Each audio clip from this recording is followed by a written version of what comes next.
In the heart of Eagleton stood the majestic building of Divine Holy Fire Ministry, pristine white church with golden gates and glass windows that sparkled under the sun. Every Sunday, crowds gathered like bees to honey. They came not only for the beauty of the church, but for the charisma of Prophet Elijah Moses, a man loved and revered by many.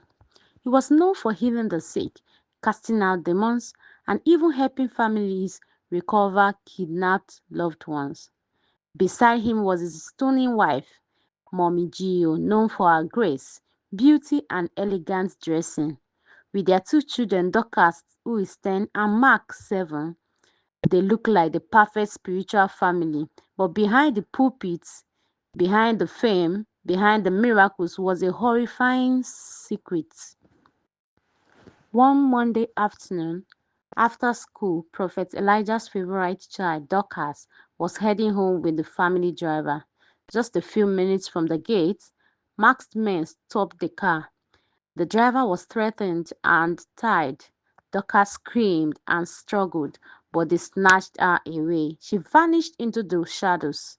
That same day, the prophet had announced he was going on a 7-day prayer retreat on the holy mountain. When Mommy Gio called him in panic, he didn't answer. When he eventually picked, he said solemnly, "I am in the presence of God. I cannot descend for any emergency. God knows why this has happened." The police were called, but strangely, Prophet Elijah made no serious effort to find his daughter. The church was puzzled. This man who performs wonders, can't he find his own child?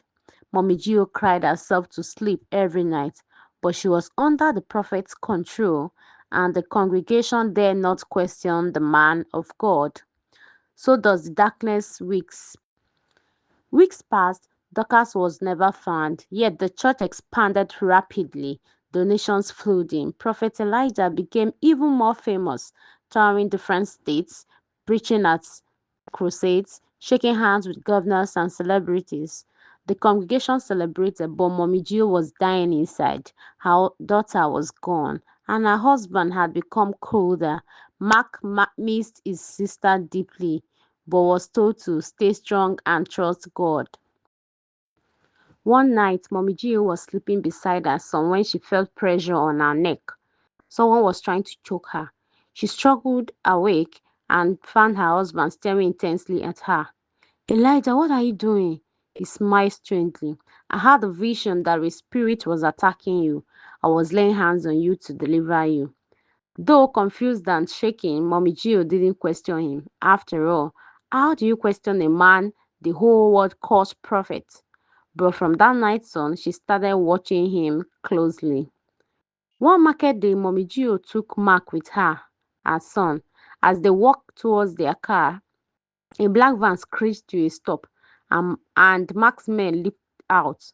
Mommy Gio and her son were dragged in. She fought, she scratched, she pulled one mask partially off. Mark, though terrified, caught a glimpse of the man's face. They were taken far into the bush, but before long, the kidnappers split them. Mommy Gio was taken, and Mark was dropped off and later found by a farmer who called the police. Back at home, the driver sobbed while delivering the news to Prophet Elijah. He pretended to be broken. Then, calmly, he said, "I must return to the mountain to seek God's face." When the police visited the house for questioning, Mark's relatives were present. An officer asked gently, "Do you remember anything about the man who took you?" Man nodded. "I saw half of one man's face, and I've seen him before in church." A chill swept the room. "Are you sure?"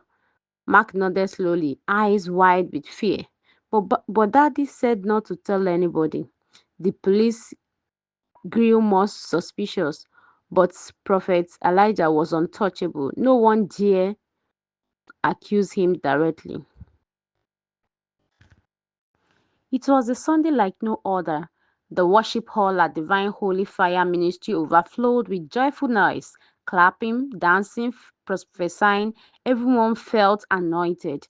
Among the crowd was Mr. and Mrs. Blessing Okon, a wealthy couple seeking a prophetic word concerning their unborn child. Mommy Gio was no more, but the prophet continued thriving. Your wife should wait behind, Prophet Elijah told Mr. Okon after service.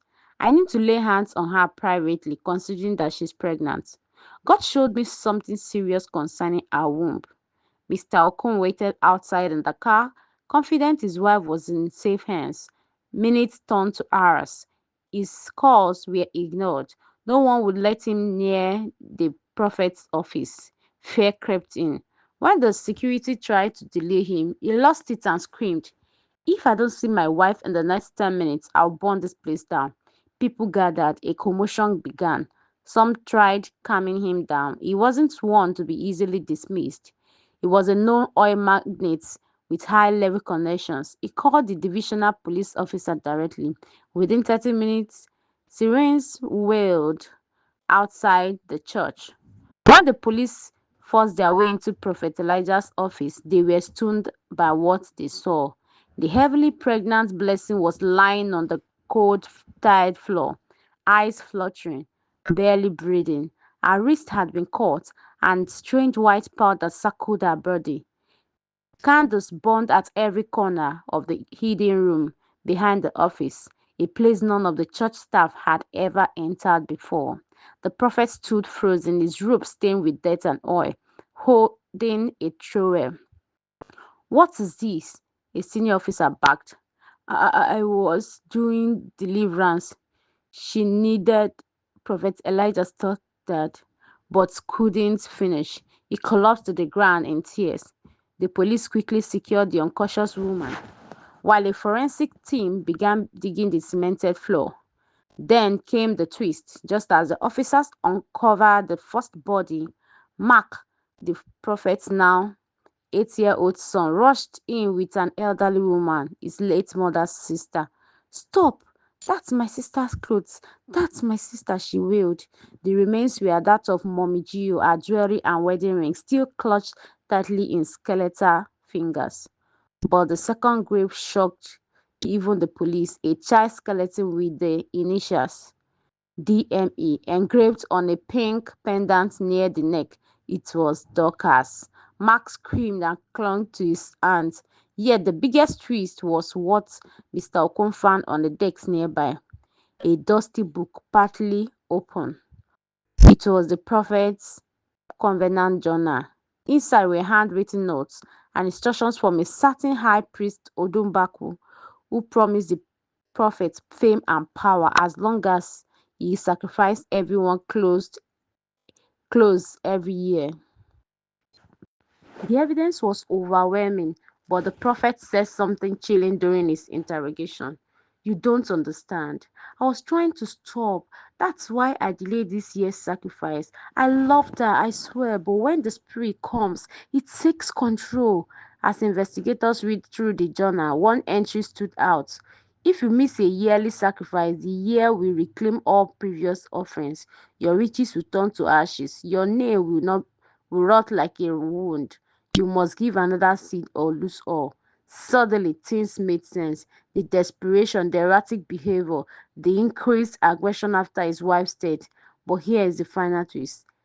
Blessing regained consciousness in the hospital and revealed that when she had come with a hidden camera, unbeknown to the prophet, her husband had insisted she carry a tiny pink camera inside a necklace after seeing too many scandals about fake men of God. Everything from the prayer session to when she fainted was captured. The footage showed Prophet Elijah slipping something into her drink, chanting, cutting her wrist, and opening the trapdoor in his office floor. It was the final nail in the coffin. As prophets, as prophet Elijah was led away in chains, Mark stood outside the church, clutching his aunt's hand. I saw the devil wear my father's face, he whispered. The police sealed off Divine Holy Fire Ministry, and a large banner that once read, Come and encounter God's fire, was pulled down and replaced with red tape.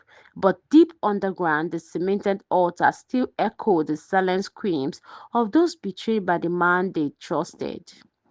The nation was shocked, TV stations blocked, social media, everyone was talking. Members of the church wept, some fainted. How could a man who prayed for their babies, blessed their marriages, and performed miracles be a devil in disguise? Prophet Elijah was arrested. His so called miracles were exposed as manipulation. His driver confessed. Some members of his ritual team turned themselves in. Mark, the only survivor of that household, was placed in the protective custody with his maternal aunt. A year later, the church was sealed off permanently. Mark, now older, speaks occasionally at youth gatherings, his voice calm yet filled with wisdom. Not every man on the altar speaks for God. Test every spirit. Some altars are built on blood, not truth. And so the world learned that behind the miracles, behind the golden pulpit, behind the beautiful church was a man who traded his soul for power. But the truth, though delayed, came like fire, and it burned every lie to the ground. If you have been blessed by this story, don't forget to subscribe, hit the like button, comment, and share this story to everyone. We must learn to worship God in truth and in spirit, and not to depend on anyone to worship God. Know God for yourself. Read the Bible for yourself.